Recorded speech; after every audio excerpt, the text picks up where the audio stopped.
The moment she said it, the room didn't go silent because of shock. It went silent because everyone suddenly understood something had already been broken long before that night. Emily Whitmore lifted her champagne glass like she was making a toast, but her eyes never once looked at me. My New Year's gift to myself is a separation. No one laughed. No one asked if she was joking, because the way her father, Richard Whitmore, slowly set his glass down told everyone this had been discussed before. I stood there, in the middle of a perfectly curated Greenwich, Connecticut living room, surrounded by people who suddenly felt like strangers. And somehow, I was the only one who didn't get the memo. Emily didn't look angry. She didn't look emotional. She looked relieved. And that was the part that hurt the most. Because relief doesn't come from one bad night.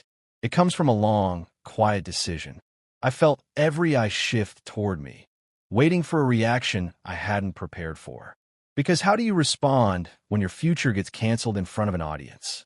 I smiled, not because I wanted to, because I didn't know what else to do. Is that a resolution? I asked, trying to make it sound light. Emily finally looked at me, and for a brief second, I saw something behind her composure. Not guilt, not regret, just certainty. Yes, she said, it is. And just like that, 5 years of my life became a decision she had already made. The night continued. Music resumed. People began talking again, but quieter now, more careful. I noticed how her mother, Caroline Whitmore, avoided eye contact with me. How her brother, Lucas Whitmore, suddenly found something very interesting on his phone. They all knew, and I didn't. That realization hit harder than her words. Because betrayal isn't just what someone does.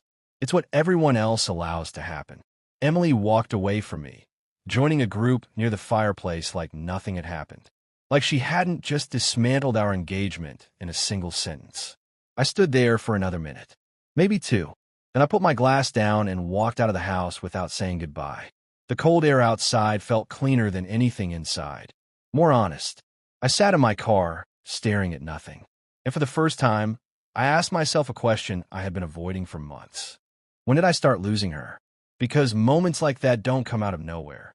They build, quietly, uncomfortably, in ways you choose not to see. Looking back, there were signs. Emily had become distant in small, almost polite ways. Less argumentative, less reactive. At the time, I thought it meant we were maturing, becoming stable. But stability without connection isn't growth. It's withdrawal. And I didn't notice the difference. Her career had taken off in the past year. She was thriving at her firm in Manhattan. New clients, new responsibilities, new people. And somewhere in that new world, I stopped fitting the same way I used to. I didn't feel replaced. Not exactly. I felt outpaced, like she had moved forward without me, but kept me around out of habit, until she didn't anymore. The next morning, my phone was full of messages. Friends asking if I was okay. People pretending they didn't already know what happened. But one message stood out. It was from Lucas Whitmore. We should talk. I stared at it for a long time. Because that message wasn't about concern. It was about information. And I wasn't sure if I wanted it. But curiosity has a way of winning. We met later that afternoon at a quiet cafe on Greenwich Avenue. Lucas didn't waste time. She's been thinking about this for a while, he said. I nodded slowly. I figured.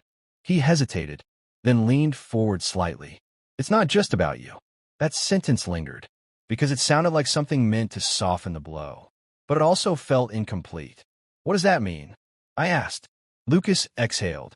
She doesn't feel like herself in this relationship anymore. I let that sit, not because it was surprising, but because it was vague in a way that avoided accountability. Before we go further, tell me this. If someone says they lost themselves with you, do you see that as your failure or theirs? Lucas continued. She thinks you both grew into different directions. I nodded again. That part made sense. What didn't make sense was why I had to end like that. Publicly. Coldly. Why last night? I asked. Lucas looked away for a moment, then back at me. She didn't want to go into the new year pretending everything was fine. That answer felt honest, but not complete. Because honesty isn't just about what you say. It's about how you say it. And what she did wasn't just honest. It was deliberate, calculated, and strangely final. She could have told me privately, I said. Lucas didn't argue. Because he knew I was right. She thought it would be easier that way, he said quietly. I almost laughed. Easier for who? Because it certainly wasn't easier for me. But then I realized something. Maybe it wasn't about ease. Maybe it was about control. By saying it publicly, she removed any room for negotiation, for discussion, for reconsideration. She made it irreversible. And that's when I understood something important. This wasn't a breakup. It was a conclusion. One she had already processed, already accepted. I was just catching up. The following weeks were quiet. No dramatic confrontations. No emotional messages. Just distance. Emily moved out of the apartment we shared. Handled it through logistics. Schedules. Boxes. Efficient. Almost professional. We spoke only when necessary. And every conversation felt like talking to someone I used to know, not someone I was about to marry. One evening, about 3 weeks later, she asked if we could meet. Not to fix things, to finalize them. We met at a neutral place, a quiet restaurant neither of us had been to before. She arrived on time. Of course she did. Emily had always been precise. I wanted to do this properly, she said. I nodded, because I understood what she meant. Closure, not reconciliation. I'm sorry for how I handled New Year's, she added. It was the first time she acknowledged it. And yet, it didn't feel like an apology. It felt like a statement. I believe you, I said. And I did.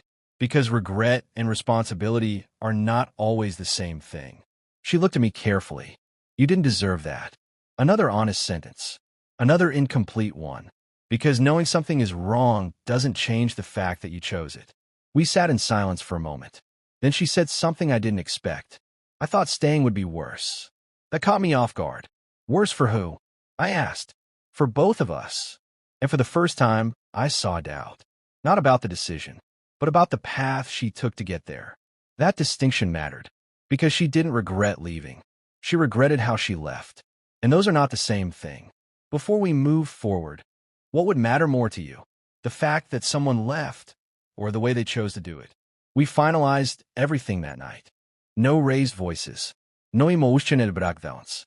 Just two people acknowledging something that had already ended. Months passed. Life adjusted. Not dramatically. Quietly. Like a room slowly being rearranged. I focused on work. On rebuilding routines that didn't include her. And slowly, the weight of that night began to fade. Not disappear. Just settle. Emily and I never became friends. But we didn't become enemies either. We became something less defined. Two people who shared a past, but no longer shared a future. And in time, I understood something I couldn't see that night. Emily didn't destroy our relationship. She ended something that had already started falling apart. The real question wasn't why she left. It was why I didn't see it coming. And that answer was harder to accept. Because it meant I wasn't just a victim of her decision. I was a participant in the silence that led to it.